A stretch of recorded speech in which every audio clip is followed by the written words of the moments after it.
Buenas tardes, Mauricio. Buenas tardes, Alex. Buenas tardes a todos los que nos escuchan. Buenas noches, buenas Y nos mañanas, ven. buenas lo que sea. Sí. ¿Cierto?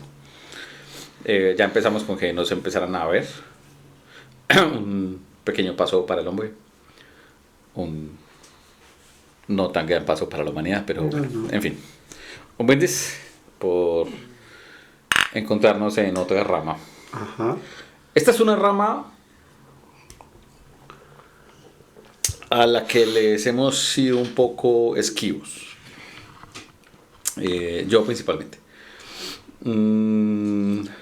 La hemos anunciado mucho. Sí, nos hemos hecho un poco los de las gafas. Ve, no tengo mis gafas. Debería andar con mis gafas, pero ve. Que ya volví a esa edad de que ya la operación se rindió y dijo, no más. ¿Cierto? Yo tengo una editorial. Me lo sé de memoria, es muy corto. Está bien. A long time ago, in a galaxy far, far away. That's it. Ya, Ok. no necesita más presentación. Pirin, pirin, pirin. Listo, muy bien. Vamos a hablar de Star Wars. Sí, como ya se habrán dado cuenta. Creo que es de lo que más tengo merchandising. Sí, creo que sí. Seguramente sí. A ver, empecemos. 1, 2, 3, 4. Solo los juguetes. 8, 9, 10, 11, 12, 13, 14, 15, 16. Como 1000. Básicamente. Solo los juguetes, pues ya hay bastantes decenas por acá sueltos en el estudio. Libros. Tengo las novelas de la trilogía original. Ok. La novelización, ¿cierto? Sí, sí, sí. Que la novelización salió después. Salió como 2 años después de cada peli, más o menos. Pues que en ese momento la maquinaria de producción era tan grande pues como ahora. Que básicamente si sacaran una película, la novelización la sacarán pues como al mes, ¿cierto? En ese momento no era pues como tan así, ¿cierto? Tienen sus diferencias, pero bueno, ahorita hablaremos pues como el asunto. Star Wars. 9 películas principales. Sí. Como 2 buenas películas. Sí. Sí, sí. De las cuales tenemos un poquito de diferencias tú y yo, pero, Sí, tenemos pero distintos. a veces estamos en una, estamos seguros, pero pues el No, resto estamos pues seguros, como que sí. no tanto. Y todo el mundo, creo. Sí, infinidad de series de live action, de animación, libros, novelizaciones, universo extendido, que ya no es canon, especiales de televisión, que es muy diferente del especial de televisión, y las series que han salido, que básicamente en este momento son más con respecto al tema del streaming, que no funcionan igual que la televisión. Ahorita andamos pues un poquito pues como por ese lado. Series animadas, algunas muy buenas, otras no tanto. Y digamos como que un montón de expectativas frente a cómo va a funcionar pues como la historia a futuro, ¿cierto? Básicamente Star Wars fue el sueño de George Lucas de morfina después del accidente que tuvo de automóvil.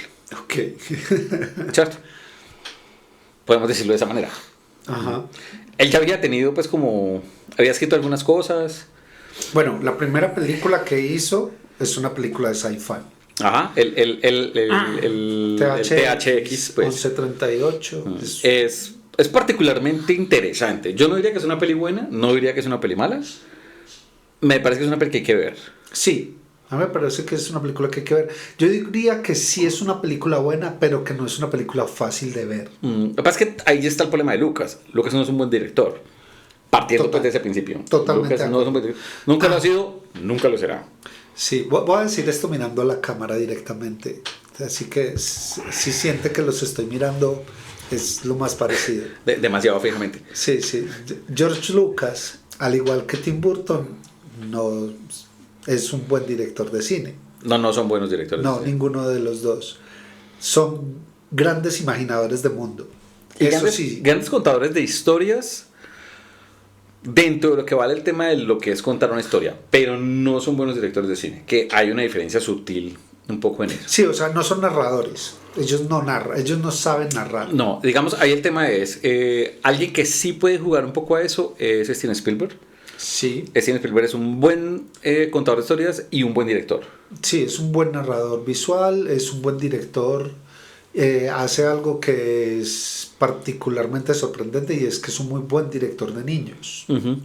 Eso que es muy difícil y él lo hace bastante bien. Woody Allen también es un buen contador de historias y un buen director. Sí. Una muy mala persona, pues, pero ya eso es otra cosa. Francis Ford Coppola es un buen director, sí. No necesariamente un buen narrador de historias. Siento que Francis Ford Coppola siempre va a necesitar realmente escoger mejor sus guiones. Sí, sí, sí. Pues mucha gente. Yo creo que en ese sentido el campeón, el mejor... ¿Ejemplo? Es como el mejor director, el director con mejor olfato para escoger guiones es Clint Eastwood. Sí, sí.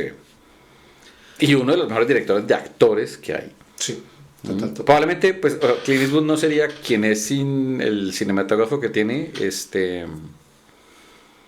Ay, maldita sea. Mi memoria últimamente me falla un montón. Bueno, no importa. Eso es como lo que hablamos la otra vez de Tony Scott. Sí. Que tenía un increíble director de fotografía. Ajá. Y que le podía generar, pues, como ese feeling que tienen las películas de Tony, ¿cierto? También pasa, digamos, como con Clint Eastwood, pero Clint Eastwood sí tiene un olfato para guiones. Increíble. Increíble, sí. Pero bueno, George Lucas es muy buen contador de...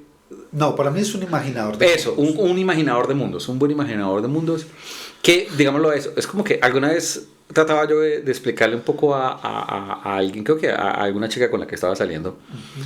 Que probablemente por el intento de explicación no volví a salir, que era como que Star Wars me gusta mucho, pero yo soy consciente que son un montón de películas muy malas. O sea, hay apenas como unas 2, 3 buenas, ¿cierto? Dentro de todo lo que es Star Wars, porque adicional, pues, hay otras películas aparte de las 9 principales. Es más, la primera, tal vez, o sea, una de las mejores películas de Star Wars no es... No hace parte de las 9, está por fuera de las 9, está por fuera de las 9. Sí. Que creo que esa peli tendría un apartado, pues, especial ahorita más tarde. Sí. Pero digamos que cuando Lucas tiene el accidente en automóvil y entra en esa fiebre, pues, como de la morfina, de alguna manera como que genera en su cabeza un germen que ya estaba, ¿cierto? El que, con el tema de que él quería hacer ciencia ficción, por el intento, pues, con THX. Sí, no, y hay otra cosa, y es que tenemos que entender que Lucas, Spielberg y muchos directores más, el mismo Burton, fueron niños de los 50. Ajá. Y en los años 50 la explosión del sci-fi fue una cosa increíble. Que lo que más influyó en el cine fueron todos los seriales que se hacían de ciencia ficción. Además, o sea, tú ibas a ver una película, qué sé yo, El Zorro, ajá. ¿cierto? Y te encontrabas con que los primeros 20 minutos eran un serial de ciencia ficción. Sí. Probablemente un Flash Gordon. Flash Gordon, probablemente, sí. Pero igual el Pulp también tiene un montón de cosas de ciencia ficción. Sí. En los cómics. Sí. Entonces todos crecieron con eso. Todos crecieron con eso, sí. Y por eso en los años 70, pero sobre todo en los 80, uh-huh. hubo tanto sci-fi. Y era por eso, era porque eran los niños de los 50 haciendo lo que querían hacer cuando eran niños. Claro, no es gratuito que Star Wars y Alien sean tan cercanas. Ajá. Y a la vez tan lejanas. O sea, es jugando un poco las dos cosas. Tan cercanas en el tiempo y tan lejanas en el concepto, exactamente. El mismo tema de haber visto cosas como Blade Runner o 2001, ¿cierto? Sí. Que también son relativamente cercanas en el tiempo. Sí. ¿Cierto? Y la misma ciencia ficción a nivel literario, ¿sí? Claro. Las explosiones como con que hablamos hace relativamente poco con el tema de Asimov y Philip K. y Dick. Philip K. Dick, ¿cierto? Esto, bueno, aquí de pronto me censuran, pero no sé, en fin, esperemos que no. ¿Tú sabías que el creador de la cienciología también trabajó en Pulps? Y en la misma época que Asimov trabajaba en Pulps. No, no sabía. Y realmente pues era una cosa desastrosa. O sea, como era como que la ciencia ficción de él era como... dentro de 65 millones de años en el futuro, todo es más o menos igual como en los años 50, solo que los carros vuelan.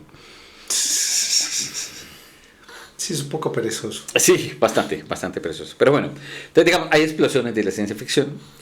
También está un tema de la Guerra Fría. Por supuesto.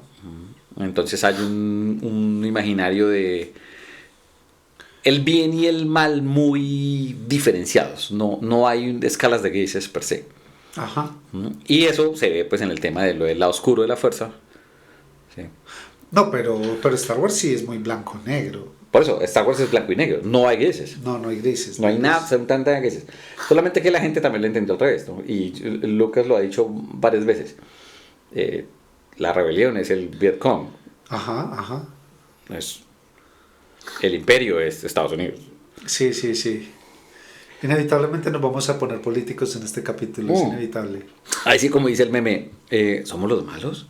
Exacto. Sí, somos los malos, o sea, Sí. como tal. Pero bueno, Lucas empieza a escribir en el 76, si no estoy mal.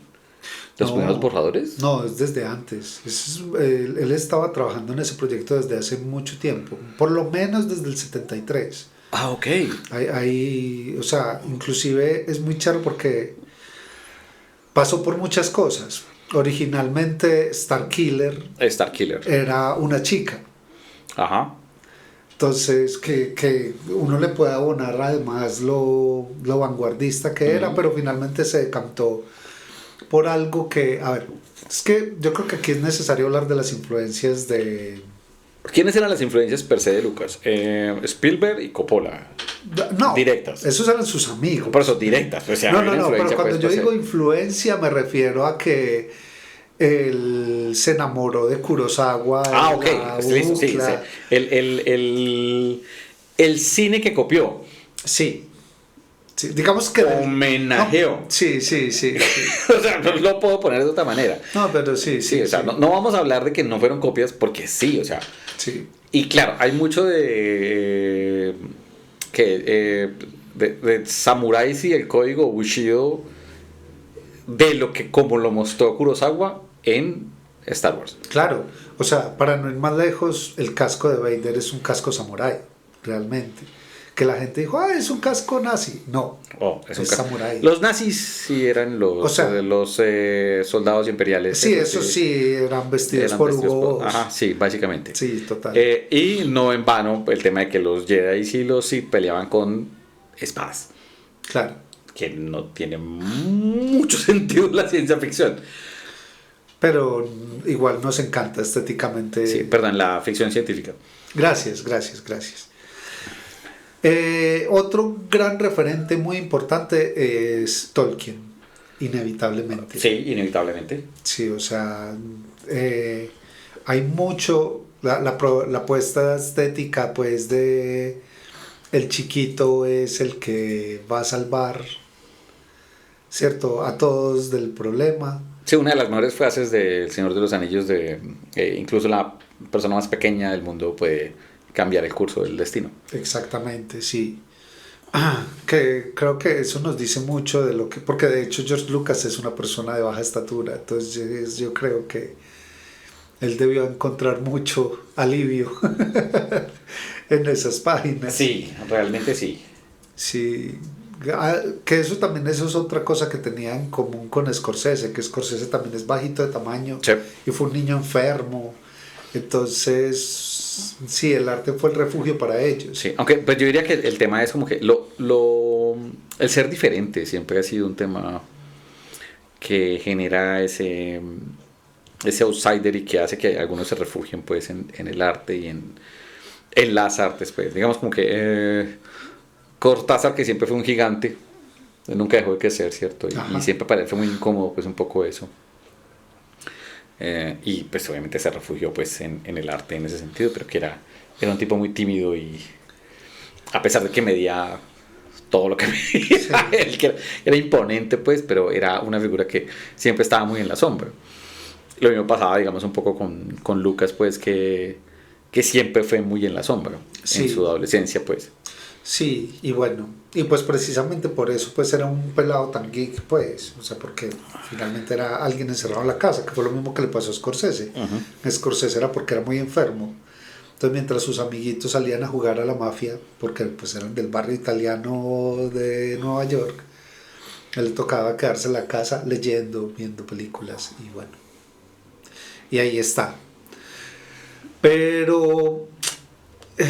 sí, o sea, están esas influencias. Claro. Pero ese fue el gran proyecto de él desde hacía rato. Y lo sacó más adelante con el tema del accidente. Tuvo muchos cambios. Muchos cambios. Inclusive pues, lo que mencionas, ¿no? El tema del nombre, el Star Killer. Ajá. El tema de dónde empezar realmente a contar la historia. Porque sí es claro, y eso es una cosa que algunas personas quizás no lo visualizan, y es que Lucas sí tenía un core de lo que había sucedido antes de lo que en este momento llamamos como episodio 4. O sea, él sí creó unos contextos. No son iguales a lo que sucedió en últimas, pues, y lo que se llevó a la pantalla después con las precuelas. Él ha hablado pues como de varias cosas. Y tampoco el universo después de es con lo que se hizo con el universo extendido en los libros, ni tampoco con lo que pasó con las secuelas, que más tarde hablamos de las secuelas. Pero digamos que él no solo escribió el episodio 4, él no solo escribió Una Nueva Esperanza, él escribió Una Nueva Esperanza como parte de una narrativa mucho más grande, y creó unos contextos para todo lo demás, tanto que en realidad eso empezaba, o sea, los primeros escritos de Lucas empezaban antes de lo que en este momento conocemos como Una Nueva Esperanza, y empezaban un poco con la caída de Darth Vader. Y no terminaban tampoco con la Estrella de la Muerte, sino que terminaban un poco más allá. Casi que él no le daba un paso a otra película, sino que el fin del imperio daba con la Estrella de la Muerte. Solamente que con el éxito que tuvo, extendió mucho más pues como el alcance pues como que tenía. Sí. En ese sentido, ¿cierto? Obviamente no es una película de ficción científica. Pues no solo. Sí, digamos como que el género con el que más se marca Una Nueva Esperanza es el western. Sí, es una película de vaqueros. Es una película de vaqueros espacial. Sí, no es una space opera. No alcanzaría a ser una space opera como 2001. Ajá. Pero sí es una película de vaqueros en el espacio, ¿cierto? Es un western en el espacio. Sí. Teniendo en cuenta que es un western inspirado en Kurosawa. Sí, además. Porque, por ejemplo, una de las películas más célebres de vaqueros de todos los tiempos es Los Siete Magníficos. Sí. Que está inspirado en Los Siete Samuráis. De Kurosawa, de nuevo. Además, que creo que es probablemente mi película favorita de Kurosawa. Porque es una película y es una historia que está contada desde la tragedia, pero tiene obviamente pues, elementos de acción.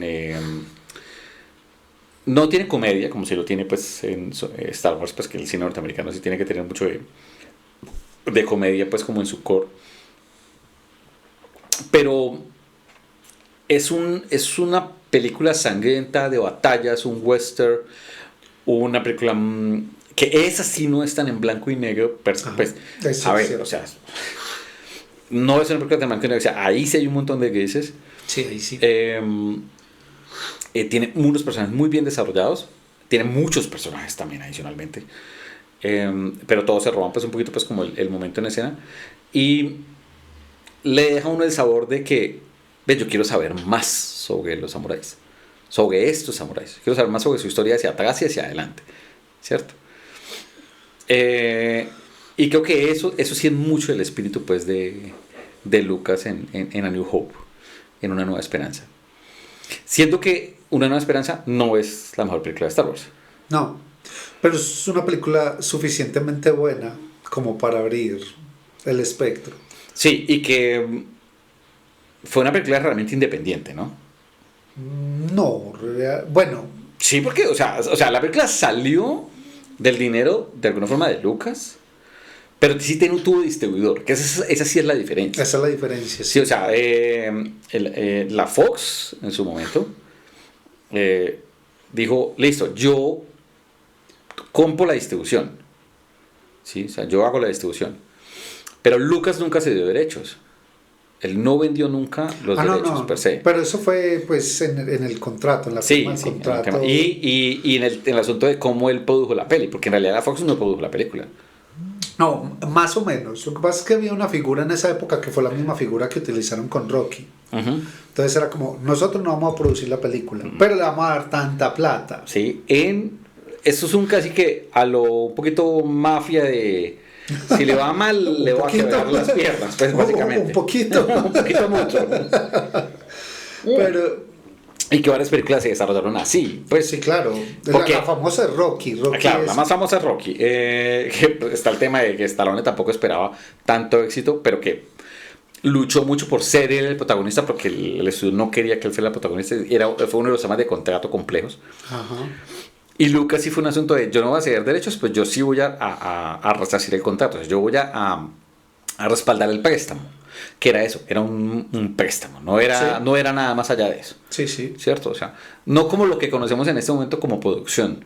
Porque la producción sí en este momento se mete en muchos temas de ideas, de construcción, del estilo de la película. Y en esa época sucedía, en esa época también sucedía. Lo que pasa es que ese no fue el caso de Star Wars, pues de A New Hope, que en esa época se conocía como Star Wars.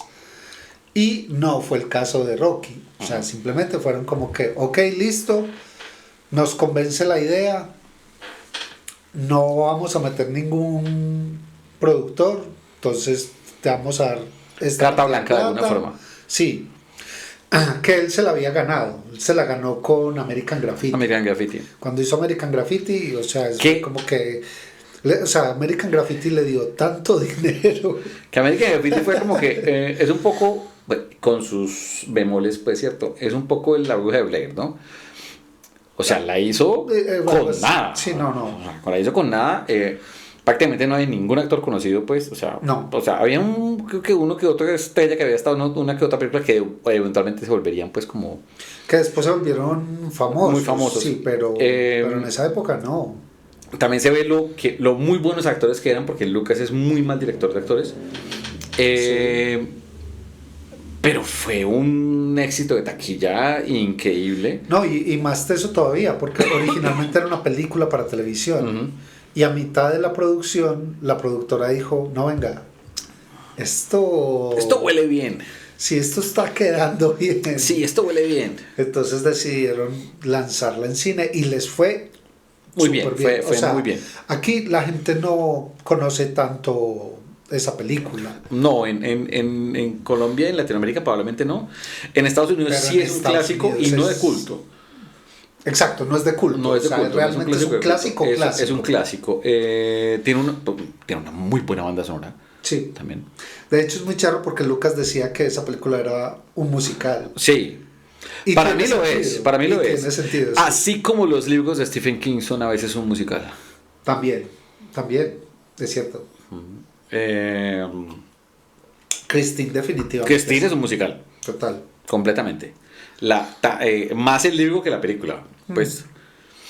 Pero la película lo deja. Lo insinúa más. Ese sería un buen remake.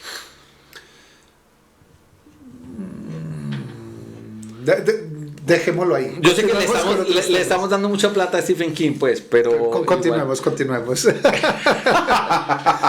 Entonces, American Graffiti fue un éxito y eso hizo que básicamente los estudios dijeran a este señor muchacho, lo que pida. A este muchacho que fue un poco lo que pasó en su momento también con Coppola y El Padrino. Sí, claro.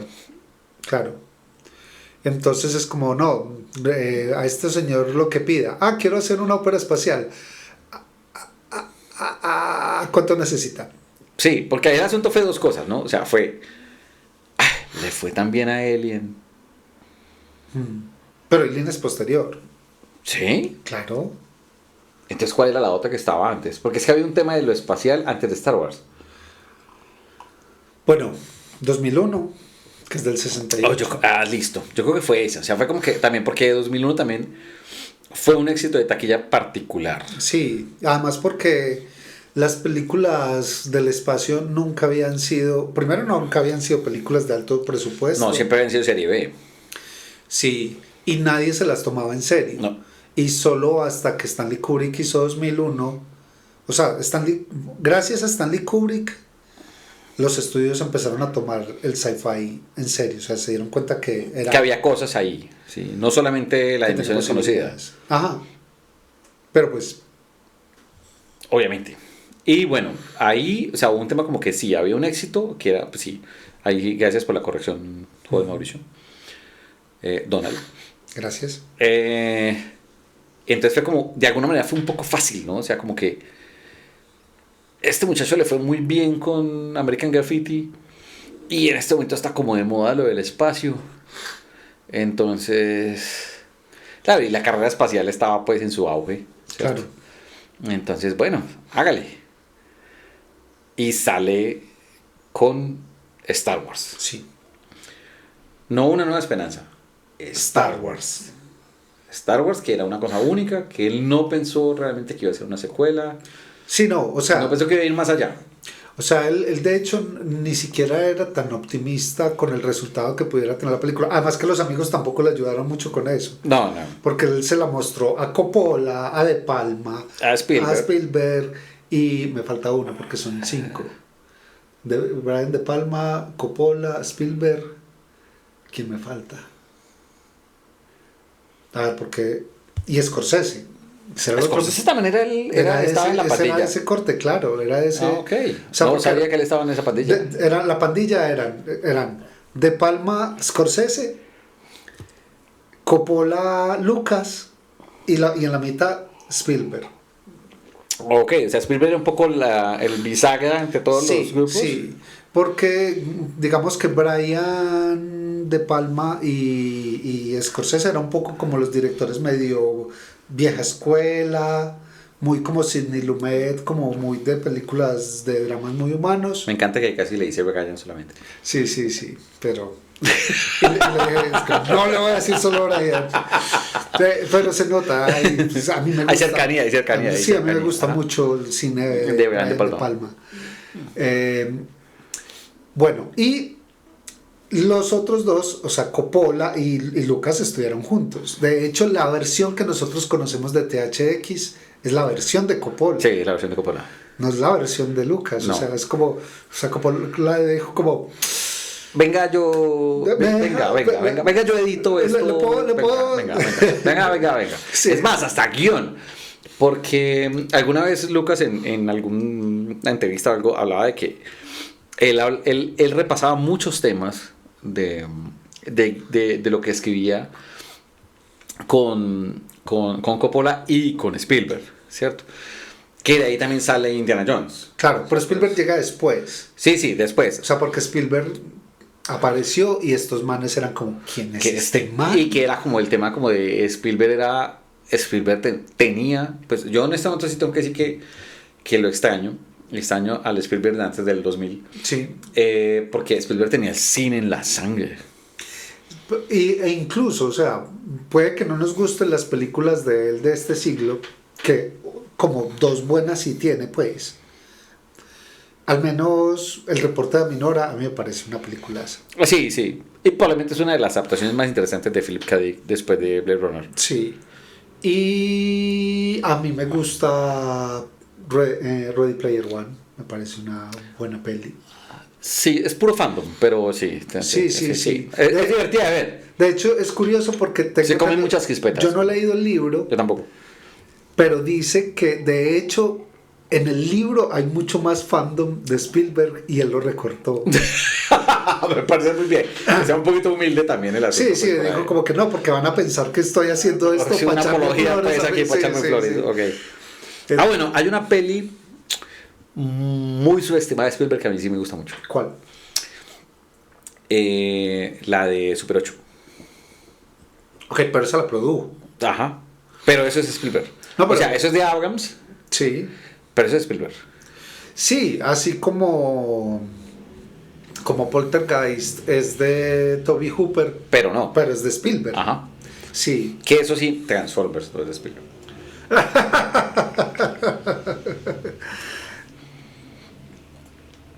Bueno, volvamos. Spielberg llega después. Pero lo que yo iba es que Spielberg lo que sí es un gran narrador visual. Sí. Es un gran narrador visual y puede que no nos gusten las películas que ha hecho en este siglo, pero él sabe dónde poner una cámara, sabe cómo mover una cámara en función de los actores. O sea, en eso sí el man es un genio. Y estos 4 manes se dieron cuenta y dijeron, queremos este man de amiguito de nosotros. Sí, aquí hay que conversar entre todos. Sí. Y estos cuatro amiguitos ven el primer corte de Star Wars y dicen, es rara, hay varias cosas que no entendí, ¿cierto? Es como que, esto no sé qué pasó ahí. Ahí es cuando Brian De Palma le dice, ¿qué tal si al principio, como en los seriales, pones un texto explicativo que ubique en el contexto a la gente? Que le dé a la gente un poquito de información. Sí, eso. O sea, inclusive ni siquiera, no es que le dé contexto así profundo, pero que sí le diga dónde está parado. Exacto, dónde está parado. O sea, es usted está aquí. Una de las cosas más memorables de Star Wars fue una sugerencia de Brian De Palma. Por ejemplo, ¿cierto? Y que se debía a eso, porque es que como ¿qué está pasando? No entiendo qué es esto aquí. Y es que sí es cierto. O sea, desde que Star Wars es el episodio 4, obviamente es algo que empieza in media res. Sí, el episodio 4 está muy a caballo entre muchas historias. Sí.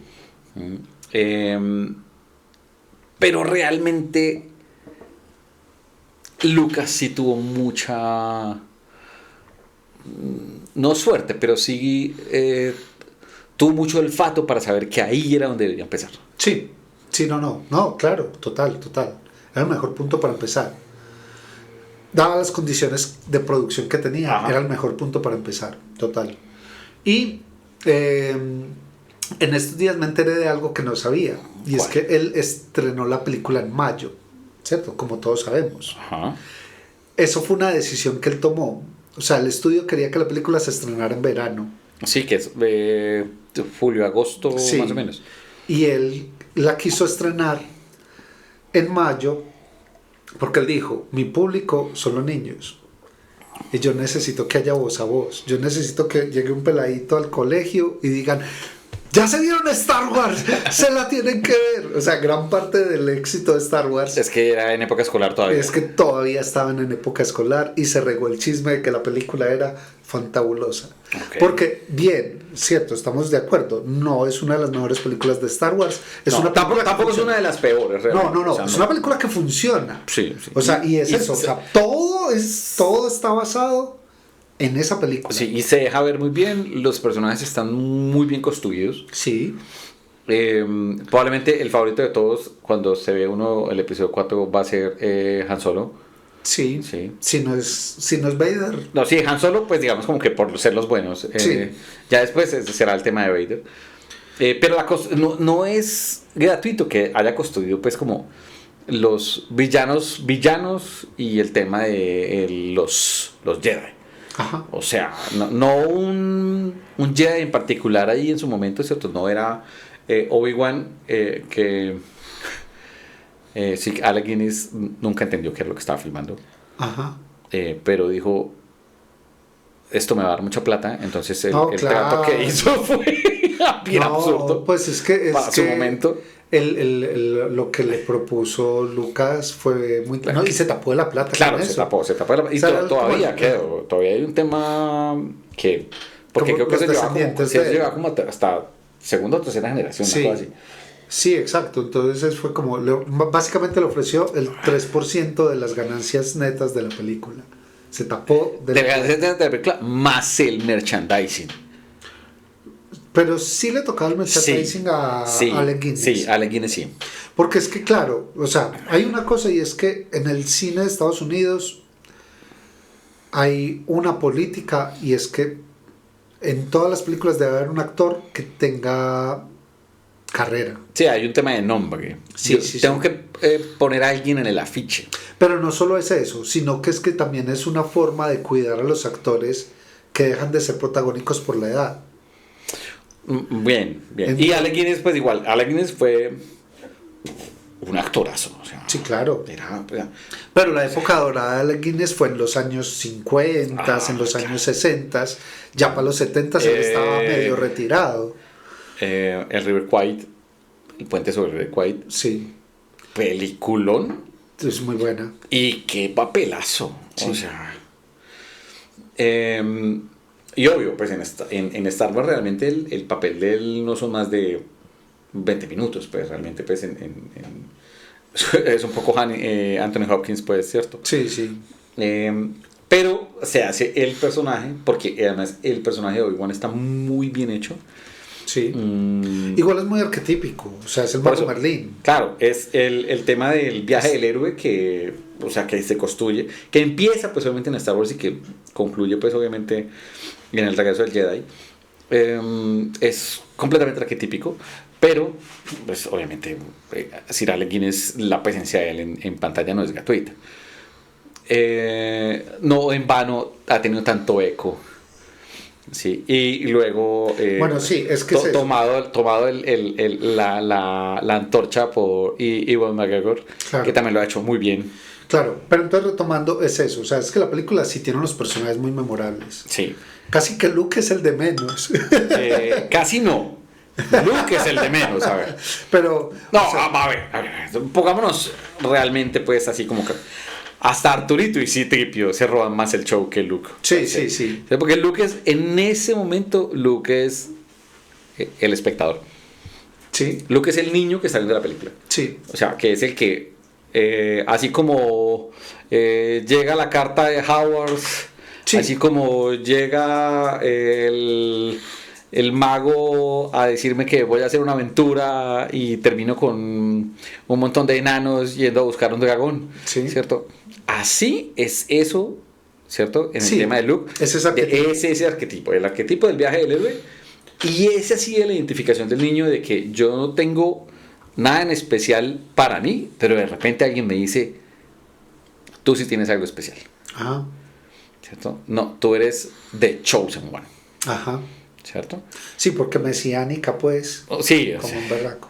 sí, Teniendo en cuenta solo que- le gana el Superman de Zack Snyder en lo mesiánico. Teniendo en cuenta algo muy interesante y es que eso sí es muy interesante de Star Wars y es que realmente el Mesías es Anakin Ajá, y se pasa al lado oscuro. sí, O sea, eso yo creo que eso como es- todo Mesías. Y eso ya lo había dicho alguien Herbert. unos años antes. bueno. Sí, sí, sí, ¿Cierto? porque eso es otra cosa, esa es otra cosa. Sí, porque ahí uno dice, Lucas siempre negó la influencia de Duna. Siempre. A él Sí. se lo insinuaron en varias entrevistas. Sí, sí. Y él dijo, yo no conozco casi la obra de Herbert. No, es que la también, conozco". también se hizo No, loco con, Sí. con Kurosawa. Lo que pasa es que era innegable, pues. Sí, pero Duna, o sea, hay un montón de cosas de Duna en Star Wars, ¿cierto? Sí. De Duna, el libro, ¿sí? Valga ahí pues como la aclaración. Los 6 libros, sobre todo el primero, pues, que era el tema de lo mesiánico mal. O sea, lo mesiánico de ningún mesías es bueno, ¿sí? Pero que la gente no entendió, entonces él tuvo que escribir el segundo. Sí. ¿Cierto? Pero bueno, después haremos un especial de Duna. O sea, pero, o sea, no es gratuito que Tatooine sea un desierto. Sí, no es gratuito. Y no es gratuito que Luke sea un outsider. Ajá. ¿Sí? No es gratuito. O sea, que Luke sea alguien que no pertenece al mundo en el que lo arrastran y llega a ser lo más importante de ese mundo, que es lo mismo de Paul. Pero bueno, después hablaremos de Duna. Ya hablamos alguna vez pues, con el tema de los libros. Duna es probablemente mi saga de ficción científica favorita. Me he leído los libros creo que como 4 veces. Debería volver a leerlos. Y las 2 adaptaciones que ha tenido Duna me parecen hermosas. Cada una con sus bemoles, pero me parecen hermosas. Sí. Y sí, Star Wars bebió muchísimo. No, Lucas bebió muchísimo de Duna, pues, para trabajar pues como en Star Wars.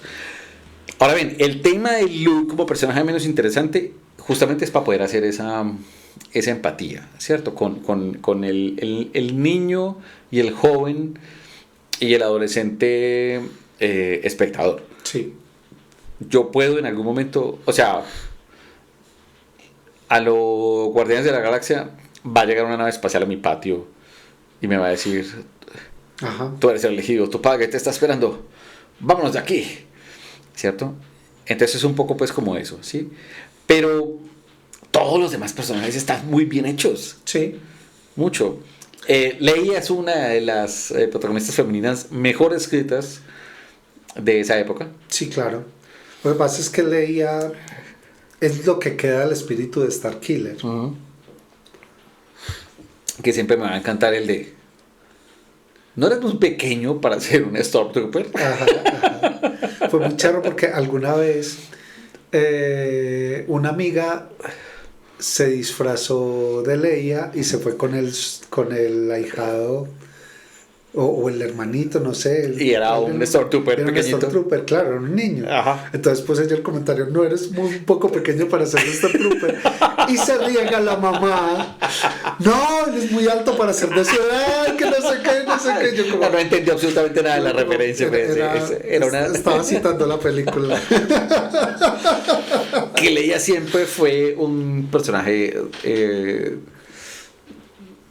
o sea, no solo muy bueno como personaje per se, sino inclusive el desarrollo en el Imperio Contraataca, en el que empieza a existir el interés romántico. Es un romance muy hermoso dentro de yo no soy una damisela en peligro. Ajá. Sí. Y que en últimas, ¿quién rescata a quién al final? Sí, total. Él es un personaje bellísimo. O sea, ese es otro, digamos, aporte interesante desde la perspectiva ética que tiene Star Wars, ¿cierto? Y ese tema de Leia, ¿cierto? Y entonces es como que, pero es que Leia está atrapada. Sí, pero ¿quién la atrapó? Sí, a ver, ¿en qué circunstancias? A ver, no fue gratuito. Exacto. Sí. Es más, una de las cosas más bellas de Star Wars, que obviamente ya aquí hay que verla, es Rogue One. Sí. Rogue One es de la saga de películas después de las originales, para mí la mejor película de Star Wars. Sí. Porque primero, sí es una película de guerra. O sea, las demás eran películas de aventuras. Rogue One es una película de guerra. Es una película de guerra. Y segundo, respetan mucho el tema de la amenaza del imperio. O sea, el imperio es un monstruo de 1000 colmillos. Sí. Y ese tema de la presentación de todo lo que hay que hacer, todo el sacrificio que valga la pena para lo que luego vemos en el episodio 4. Claro. Y hay una cosa muy interesante de Rogue One, y es que Rogue One resuelve varios vacíos de la historia. O sea, había varias cosas. Uno cuando ve películas, claro, uno ve películas en principio por entretenimiento. Sí. Y al principio uno empieza a ver la película, es como, bueno, me enganché con esta película, me gustó. Y a veces para poder disfrutar de la película, a uno le toca hacerse el loco con cosas. Con ciertas cosas. ¿Cómo es que se llama eso? El pacto ficcional. El pacto ficcional. Sí. Vamos a hacer un pausa aquí. Listo. El pacto ficcional. Sí, pero el pacto ficcional es, digamos, lo que ocurre con todas las historias, que es como... En general. Sí, es como esto es lo que vamos a tratar, vamos a llegar hasta acá, esto no está Sí, como incluido. Esto sí. la humanidad llegó a Marte. Eso, Pacto ficcional. pacto ficcional, exacto. Pero más allá del pacto El mercado ficcional, se regula solo. pero más allá de eso, hay unas cosas que uno es como... es cierto, como que la historia llega a un punto en el que todo el desarrollo dramatúrgico depende de una cosa que es muy flaca. Por ejemplo, yo pongo un ejemplo ahí con el tema y es el de todos los Deuses Máquina de Michael Bay en Transformers. ok, Rompen absolutamente el pacto ficcional. claro, O sea, lo joden por completo. claro. Porque lo ponen en una delgada línea de no jodas. Sí, no. Entonces, por ejemplo, uno muy importante es el de la falla de diseño de la Estrella de la Muerte. Y esa película lo soluciona Hermoso. O sea, de forma hermosa. Entonces, esa película... además lo solucionan con Mads Mikkelsen.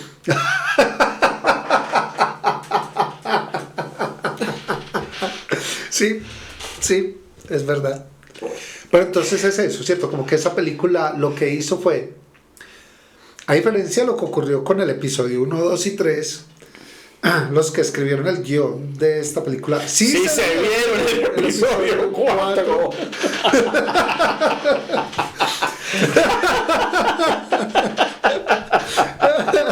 Siempre será la discusión eterna de mira las cosas para las que vas a escribir, carajo. Sí. Entonces es como que, ok,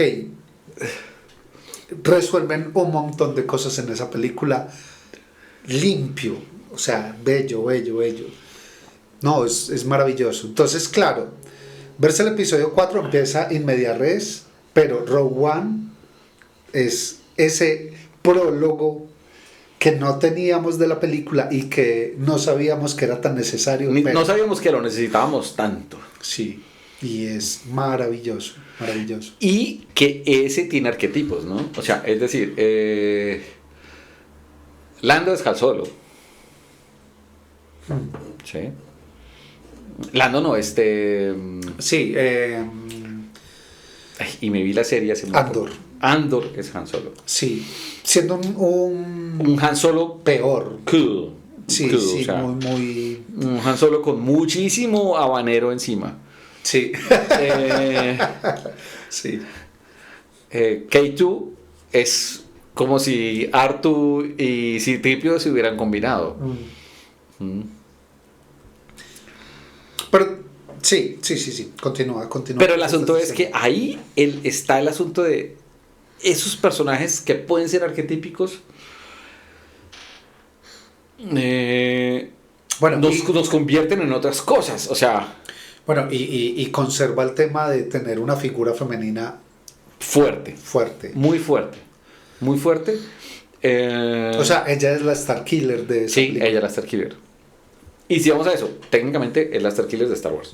Sí. O sea, porque fue por ella, sí. No es gratuito el tema de Stardust. Ajá. O sea, Exacto. No tiene nada gratuito eso. No. Pues prestaron atención, es lo que estamos diciendo. Sí. Ellos prestaron atención. Nosotros hemos dicho mucho Star Killer.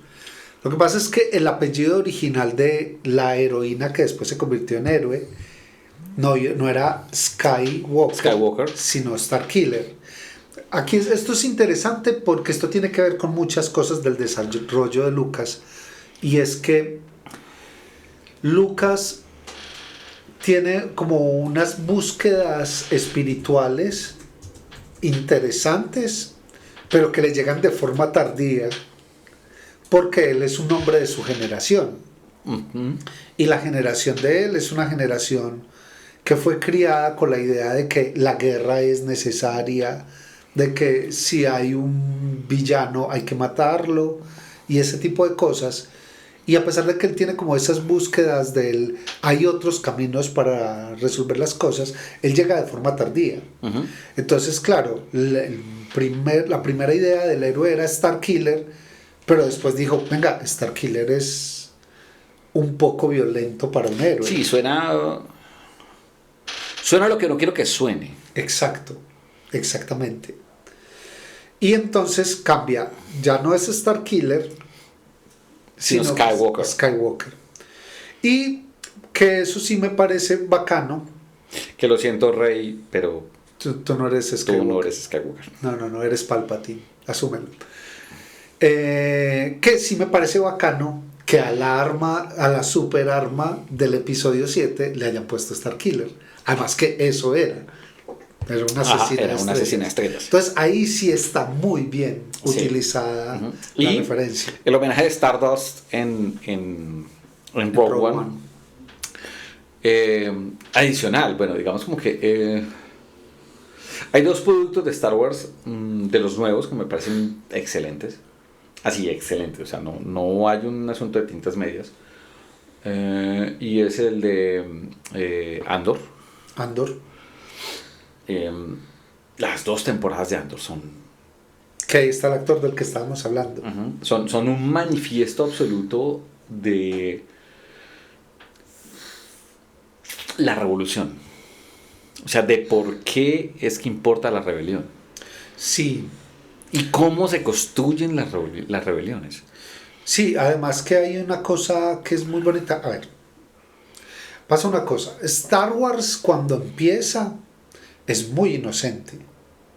A pesar de los contextos que plantea, es muy inocente, es muy blanco y negro, estos son los buenos, estos son los malos.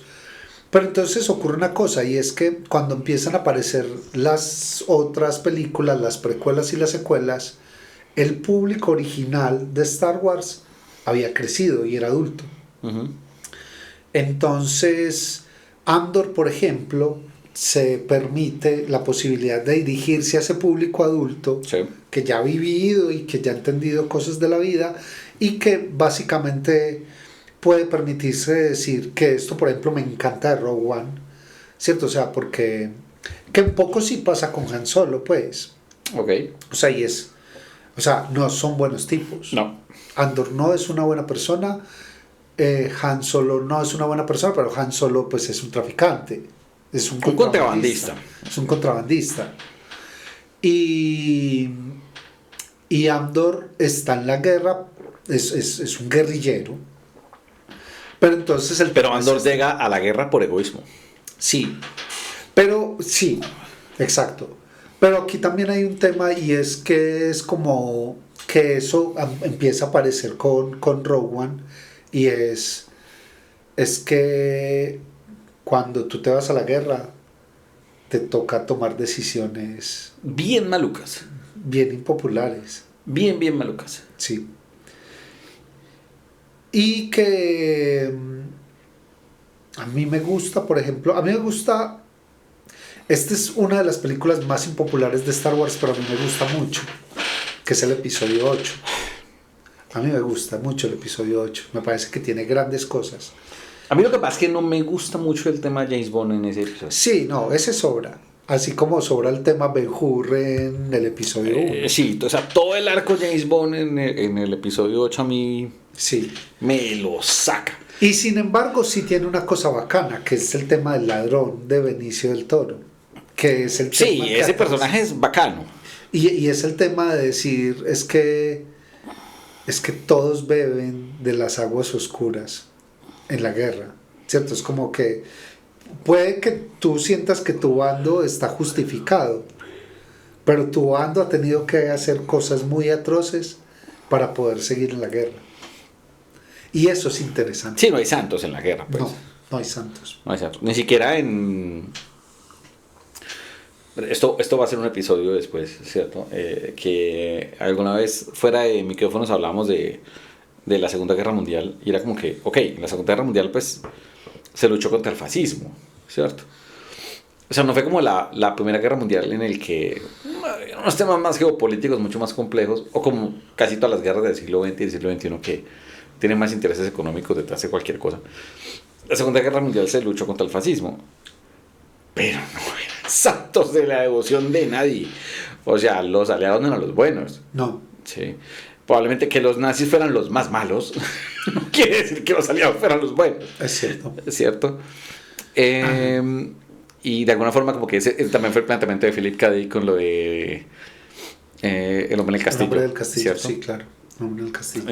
Pero bueno, el asunto es que sí, hay unos temas que se permiten en Andor, que se permiten en Rogue One, de ir más allá de lo que se planteó inicialmente pues como con Star Wars. Que listo, Lucas desarrolló el asunto también luego en El Imperio Contraataca, que es la mejor película de Star Wars. Sí. Así sí. O sea, en este momento no hay ninguna otra mejor película de Star Wars que El Imperio Contraataca. O sea, y no... Pues no estamos revelando algo que, sí, no, que sea así como o sea, es como no vamos en contravía de los foros. No, para nada. No. Probablemente el que, más bien como que el que diga que yo sí tengo una opinión impopular con las precuelas. Porque, yo no. porque a mí me gusta. Jar Jar Binks.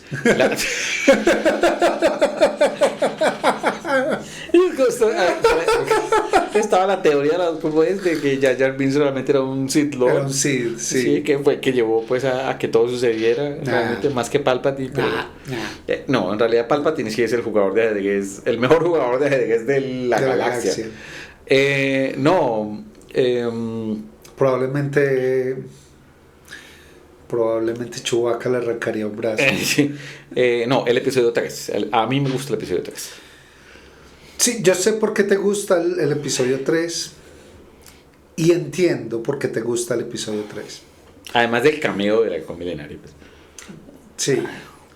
Pero a mí, de cada saga, la que más me gusta es la segunda. La mitad. Sí. No, igual, la mejor película de Star Wars es El Imperio Contraataca. Sí. El Imperio Contraataca igual sí genera un trasfondo interesante y es como que... Venga, los malos también tienen 3 dimensiones. Ajá. Vamos a mostrar la otra dimensión de los malos. Sí. No, y en general, digamos, el tema de la educación de Luke en la fuerza es muy interesante. Claro, y Yoda como personaje, pues, o sea, no es gratuito pues que haya generado tanto eco a este momento.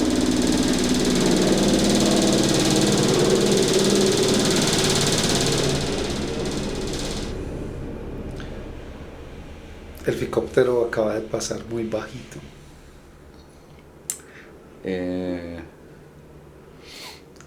que acaba de pasar un caza TIE.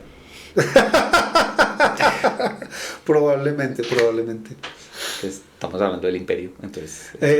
Voy a hacer aquí un pequeño paréntesis y es divertido como hay cosas que suenan bien en inglés pero en español no. Así, a TIE Fighter. Sí, como el cazacorbata. Ajá. No, el cazacorbatín. No. Eso no suena bien. Por eso me demoré un poquitico, un par de segundos como un caza TIE.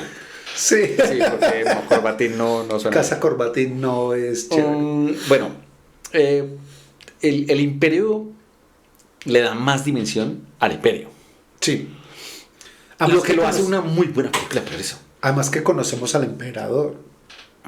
Y Darth Vader es mucho más atemorizante. Sí. Uh-huh. Y Han Solo es... ¿Quién no se enamora de Han Solo? Pero por ahí hay una cosa, claro. Porque ahí sí hay que reconocerle a Lucas que sí tuvo un momento de sensatez. Y le dio la dirección a alguien más. Bueno, en primer lugar. Pero a lo que voy fue entender la dinámica de la película. Que era como, yo quería que el héroe fuera Luke, pero a la gente le gustó más Han Solo. Entonces, vamos a darles más. Vamos a darle más cancha a Han Solo. Sí. Que, claro, o sea, es como... Pero es particular. Porque el carpintero que vendía vareta resultó ser muy carismático y ser yo creo que más que un actorazo, yo diría que más que el hecho de decir que Harrison Ford es un gran actor, yo diría que es un hombre sagaz. Sí, Es un hombre que entiende, que coge las cosas en el aire y las sabe aprovechar. sí. Teniendo en cuenta que es particular porque Deckard, Han Solo e Indiana son personajes diferentes, pero todos tienen un mismo core y es que son muy leales a sí mismos. Sí, ¿Sí? Sea cual sea ese sí mismo, pues, ¿cierto? Pero a mí me parece, lo que me parece más bonito es que sí, hay un desarrollo de Han Solo muy interesante, pero el desarrollo de Luke es superior. claro, total, total. Y hay muchísima gente, muchos niños quisieron ser Luke. Lo que pasa es que también hay como un juego de... No, no te voy a hacer la del pisco, pero pues obviamente te Como, hacer como más de, whisky. de embaucar. Esto trata de embaucar. Y es... mm, yo te estoy vendiendo una película de aventuras, pero te estoy hablando de cosas que tienen que ver con la humanidad y con el espíritu. Entonces, la trampa está en que estamos viendo a Han Solo, pero realmente el core de la película está en lo que está ocurriendo. Está lo que está con pasando Luke. con Luke. Que siempre estará el tema de, no me cuadran los tiempos. Ajá. Sí, sí, no, total, Es- total. Ese es el único plot hole, digamos, que está pues como en el episodio 4. Pero es una muy buena peli, es una peli muy redonda y que sí te genera el asunto de que te tienes que ver la anterior y te mueres de ganas por ver la siguiente. Sí, total, total. O sea, absolutamente te mueres de ganas por O ver sea, la siguiente. no es exactamente un cliffhanger, pero sí es Pero como... Es como que la película termina con tantas preguntas abiertas que es necesario verlas. que uno dice, no, esto, o sea, y es más, yo creo que hasta los productores, con cualquier alma fría que tengan de que esto tiene que producir dinero, podrían decir, mira, si esto pierda plata, yo quiero ver la otra. Sí, total. O sea, en serio que hay que hacer la otra. O sea, yo necesito respuestas. Sí. Que es un poco lo que pasó con Volver al Futuro, que era un chiste, Sí, era un chiste. pero bueno. Pero sí, o sea, una muy querida amiga de nosotros que le encanta tener posiciones radicales e impopulares, así como nosotros. A ella le gusta más el episodio 4 y el argumento de ella es que el episodio 4 es una película redonda, Ajá. precisamente porque como Lucas no sabía si... Si iba a poder hacer algo más. Exacto, entonces él dijo, tengo que hacer la película cerrada, porque tal vez sea lo único que produzca de eso. Ahora, yo tengo que ser honesto. A mí me encanta El Imperio. Sí.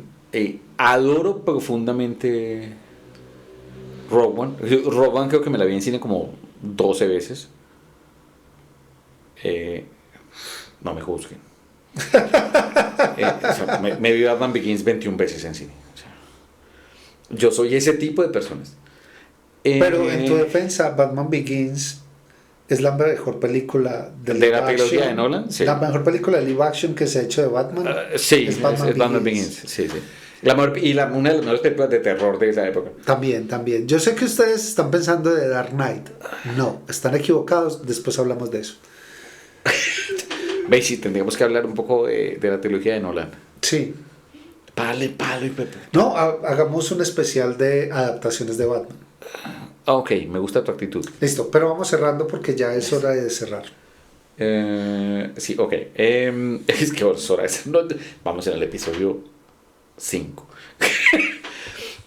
Con todo lo que a mí me gusta Rogue One y lo que a mí me gusta el episodio 5, creo que la película que más me he repetido es el episodio 4. Ok. O sea, de volver a ver No, yo sí. y de ver en varios formatos. Yo tengo los DVDs, lo que hablábamos en estos días con Feo. Yo tengo los DVDs que me regaló una exnovia de la trilogía original en... O sea que vos tenés el zapato. Deberíamos ver. Vamos a buscar el zapato. Sí. No en widescreen, sino en full screen. Ok. O sea, como la vimos cuando teníamos, pues, como... Cuando la empezaron a unos presentar 9, en 10 años que la empezamos a ver en televisión. No, ¿cierto? eso empezó antes. Sí, pero pues ya que uno empezara a tener un poquito de memoria, pues, frente a eso. Como la otra vez, o sea, Lo que pasa es que yo me vi El Exorcista a los 11 años. En esa época también me vi Star sí, Wars, pero yo tengo memoria acumulada por mis hermanos. Claro. Entonces yo me vi, yo la también, primera vez pero, que vi Star Wars, o sea, el episodio 4, yo también está muy pollo. tenía por ahí 5 años. Sí, más o menos. Porque fue la primera vez que la presentaron en televisión colombiana. Y a eso le hicieron toda la bulla que Sí, ustedes un montonón. Porque, y obviamente fue años después de que se estrenara en cine pues, en Estados Unidos y que se estrenara en cine en Colombia también. Y claro, pues 8 años después. mis hermanos también, o sea, pero mis hermanos no eran tan fanáticos del cine, pues, ni nada de eso. Mi familia, pues, como por ese lado, no había un eco tan grande, pues. Sí. Pero, digamos, como que luego sí fue un asunto de que prácticamente cada año la pasaban. Sí. Y que yo empiece a construir memoria. Y pasaban la trilogía completa. Prácticamente con el tema de ella. Que yo empiece a construir memoria. Blue. Ya, Bubú. Bubú es un poquito como Rogue One. ella se hace ver. Sí, sí. Y es como que luego empieza uno a construir memoria y entonces empiezan a ver esas influencias, como que lo que hablamos la otra vez de, hombre, me vi El Exorcista, me vi Blade Runner, me vi Alien, me vi en momentos en los que no debería haber visto esas películas. Pero Star Wars sí. Star Wars sí. Star Wars sí. Star Wars era para niños. Pues para un público joven. Sí, no, era para niños realmente. Sí. O sea, la construcción del lenguaje y la narrativa de Star Wars era para niños. Sí. No tenía unas profundidades. El Imperio sí. El Imperio sí era una película más adolescente. O sea, va incrementando. Va incrementando como el nivel de profundidad. Y profundidades, obviamente. Aunque los Ewoks son un reversazo, decae en el regreso del Jedi. Sí. Que originalmente se iba a llamar pero no. La venganza del Jedi. Sí. Y que ese es el tipo de lucideces tardías que tuvo Lucas. Lucas. No, pero porque se llama Luke. Ajá. Porque la representación de él. Sí. Y esa fue una de las lucideces tardías que tuvo Lucas. Y fue como que ya cuando estaba aprobado el nombre de La venganza del Jedi. No, los Jedi no se vengan. Venga, los Jedi no se vengan. No se vengan. Tampoco se vienen. Pero bueno, el asunto, digamos, como que la trilogía original tiene un amor muy grande. Todos los de nuestra generación le tenemos un amor muy grande. Pero luego me he dado cuenta, y creo que esto es un asunto, y va para el siguiente episodio de este podcast, y es como que luego una generación que creció con las precuelas. Sí. Y a esa generación, las secuelas la jodieron, las odian. Así como nosotros en su momento detestamos un poco las precuelas. Pero siento, y viéndolas después, que las precuelas no han envejecido tan mal. Que hay algunas cosas muy cuestionables, mucho. Sobre todo en el episodio 1. O sea, para mí el episodio 1 probablemente sea el más débil de todos y en el que el tema de la presentación de Anakin y la construcción del personaje de Anakin es muy débil frente a lo que uno esperaba. Tanto que tú y yo hicimos un fanfic. Sí, estuvimos trabajando en eso. Eso hay que recuperarlo. No se dice estuvimos, estamos trabajando en eso.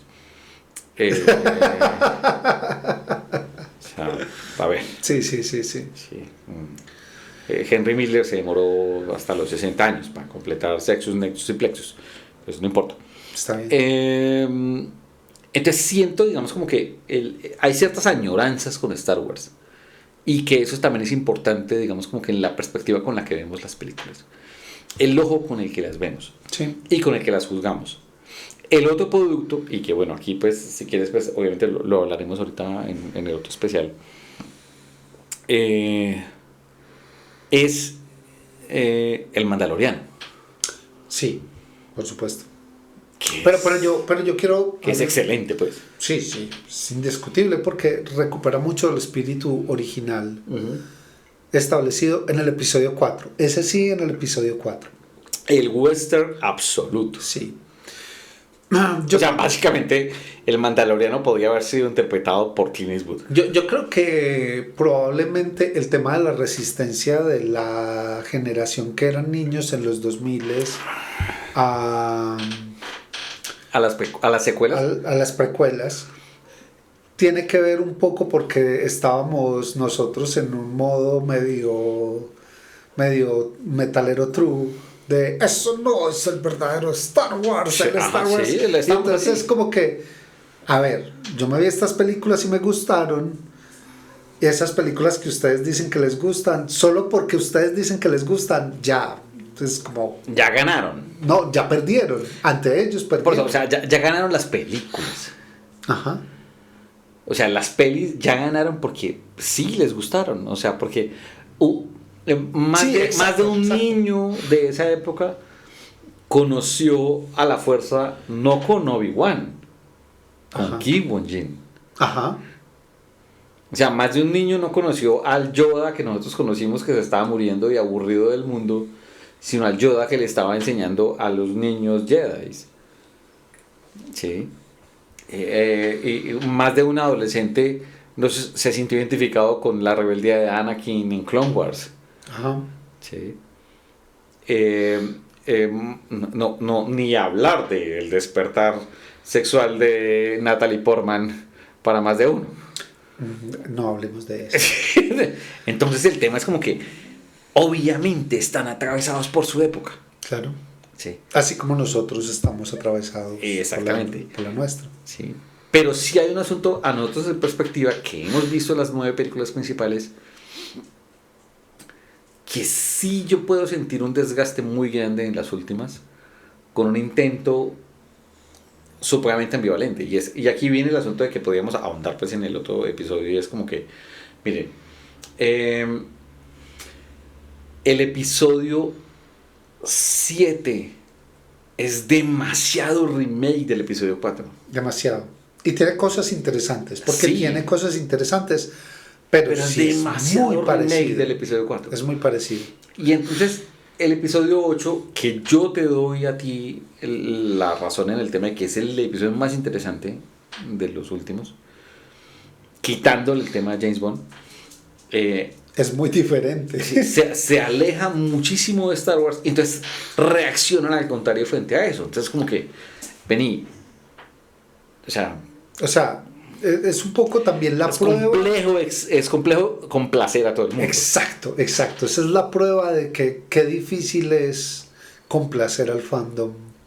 Sí, entonces deberían de alguna forma, y eso es un asunto que no pasa con Disney, a menos que asuma ciertas posiciones como muy categóricas, que fue lo que se hizo con Andor en su momento, como serie, y es, no me importa el fandom, Ajá. me importa la historia que quiero contar. Sí. O sea, hay una cosa más de raíz, ¿cierto? Y es como que, ¿qué es lo que hace Jon Favreau? Dice, yo soy fandom, me voy a dar gusto a mí. Está bien. Y hace la que es probablemente la mejor serie Sí. de Star Wars. Sí, el Mandaloriano es probablemente la mejor serie de Star Wars. Sí, o sea, es como... No será la más profunda. No, y no tiene que serlo. Y no tiene que serlo, exactamente. No tiene que serlo. O sea, Star Wars no tiene por qué serlo. No. No todo tiene por qué ser. No todo tiene por qué ser Rogue One, ni todo tiene por qué ser Andor. Ajá, ¿Sí? exactamente. El Mandaloriano lo puede. Y es más, hay personas, O sea, pero esas- no poquitas, hay muchas personas que no son fandom de Star Wars, pero aman al Mandaloriano. Sí. Lo aman. Sí. ¿Sí? Y no son fandom de Star Wars. O sea, es más, hay personas que ni siquiera se han visto las películas de Star Wars, pero sí se han visto el Mandaloriano. Ajá. ¿Y el universo les encanta? Sí. Les funciona. Les funciona, y el Mandaloriano funciona un montonón. ¿Disfrutaron tanto el cameo de Luke Skywalker? Probablemente no. Tal vez ni lo entendieron. Pero No lo entendieron. funcionó para la historia y para los que sí somos fandom. Sí, claro. ¿Cierto? Entonces, Claro. ahí el tema va por ese lado. ¿Qué? No, y es eso, o sea, porque en este momento la construcción del universo es tan amplia que te da cosas como, si eres un niño, tenemos productos para ti y los vas a disfrutar.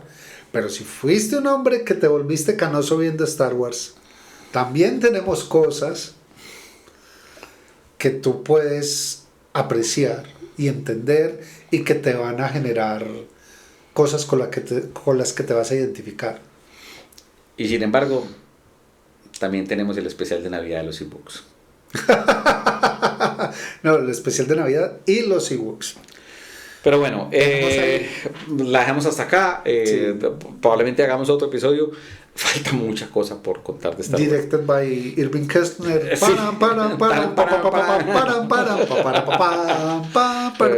Salud, joven.